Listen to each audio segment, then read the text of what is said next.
बिस्मिल्लाहिर्रहमानिर्रहीम। आज के इस वीडियो के अंदर डीएनए रिपेयर पढ़ेंगे और कौन कौन से डिजीज हैं which are associated with inadequate DNA repair including xeroderma pigmentosum. तो let's start from DNA repair. अब जो डीएनए रिपेयर होता है उसमें यह है कि डीएनए डैमेज होगा या डीएनए के अंदर कोई मिसमैच रिपेयर हो गया तो उसको ठीक किया जाएगा, और अगर ये डीएनए रिपेयर ना ठीक हुआ तो डिजीज हो जाएगा जो कि मोस्टली कैंसर ही हो सकते हैं। अब जो डीएनए रिपेयर है उसको दो कैटेगरी में डिवाइड करना है। अगर दोनों डबल स्ट्रैंडेड डीएनए का रिपेयर है तो उसके दो मैकेनिज्म है, और जो सिंगल स्ट्रैंड का रिपेयर है उसके तीन मैकेनिज्म है।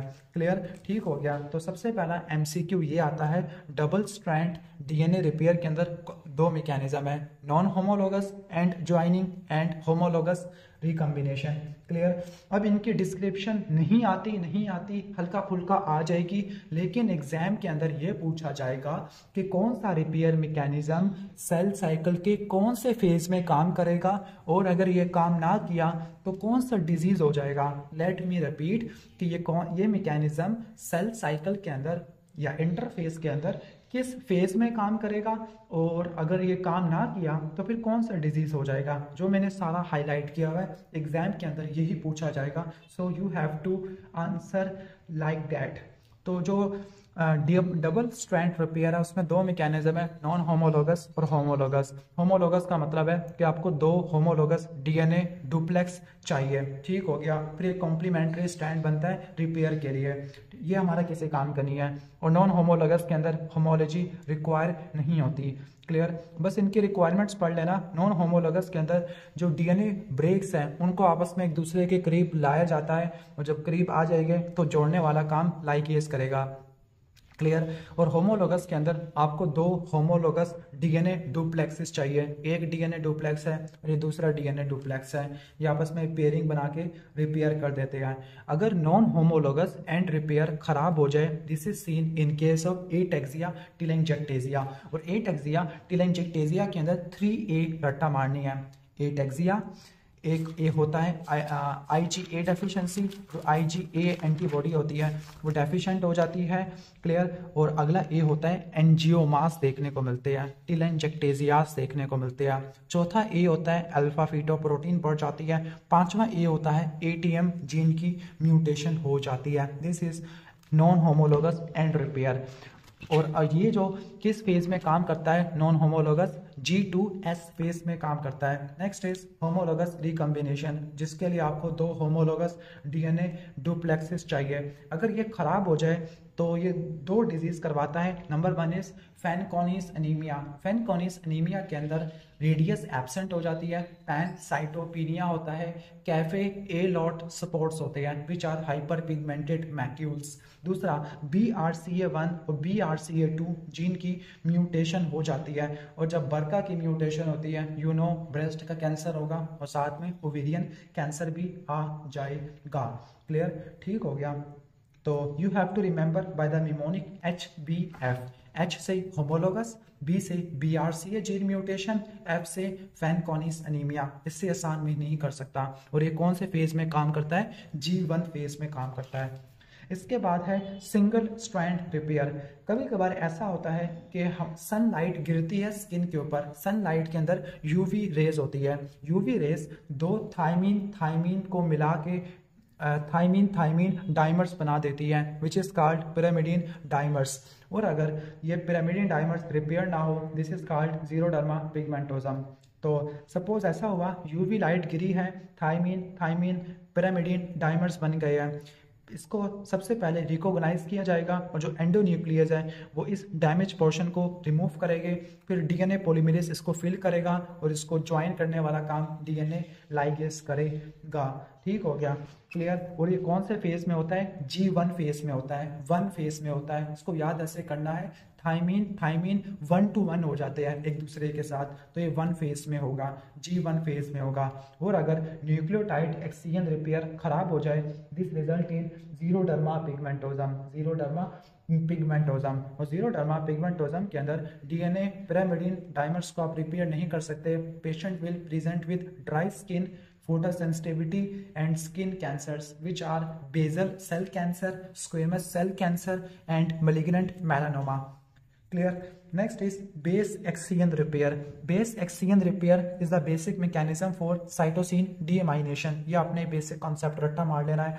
फॉर एग्जाम्पल जो साइटोसिन है वो डीअमाइनेटेड हो गई है, साइटोसिन की डीअमाइनेशन हो गई है. एंड यू रिमेंबर दैट जब साइटोसिन की डीअमाइनेशन होती है तो क्या बन जाता है, यूरेसिल बन जाता है. तो सबसे पहले क्या होगा, साइटोसिन की डीअमाइनेशन हो गई है. क्लियर? ठीक हो गया. तो फिर जो एंजाइम आएगा विच इज कॉल्ड ग्लाइकोसाइलेस, जो बेस स्पेसिफिक होता है, ग्लाइकोसाइलेस उस नाइट्रोजनस बेस को निकालेगा. ठीक हो गया. इसके अलावा जो एंडोन्यूक्लियस है वो आसपास वाले एरिया को निकाल देंगे. क्लियर? ठीक है. वन और मोर न्यूक्लियोटाइड्स को रिमूव करेगी, एंडोन्यूक्लियसिस को. फिर उसके बाद आपका वंस अगेन कौन सा एंजाइम आ जाएगा, फिर आपका डीएनए पॉलीमरेज और डीएनए लाइगेज उसको फिल कर देगा.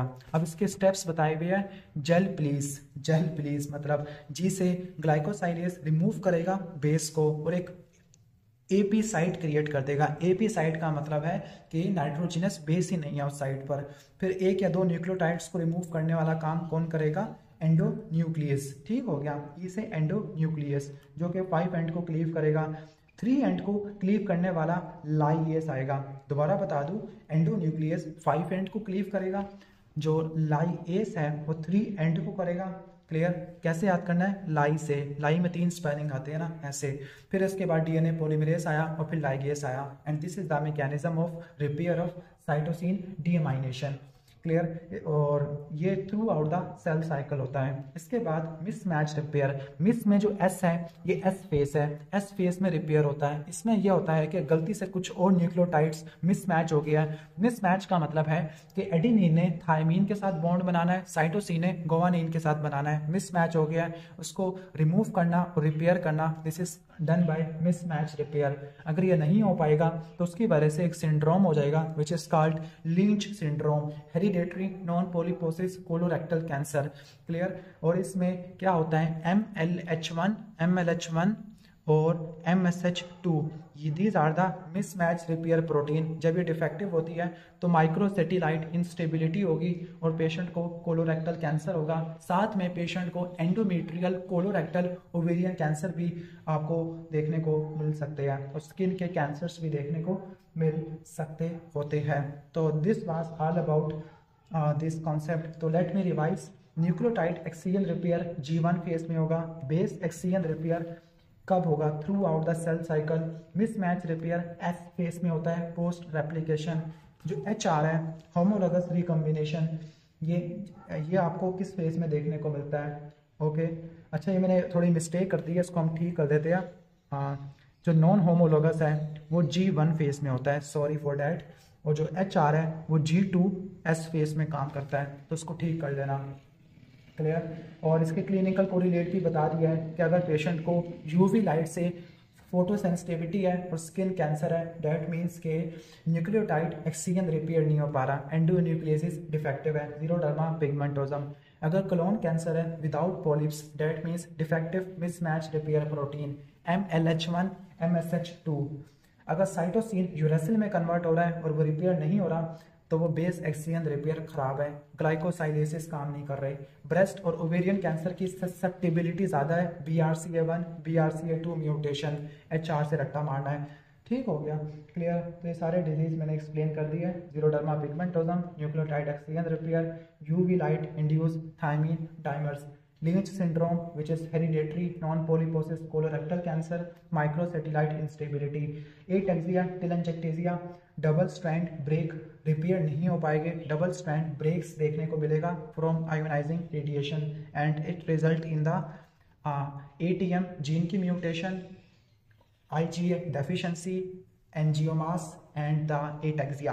क्लियर? और अल्फा फेटोप्रोटीन का लेवल ज़्यादा होता है. फैनकॉनीज के अंदर क्या था, फैनकॉनीज के अंदर होमोलॉगस रिकॉम्बिनेशन डिफेक्टिव होती है.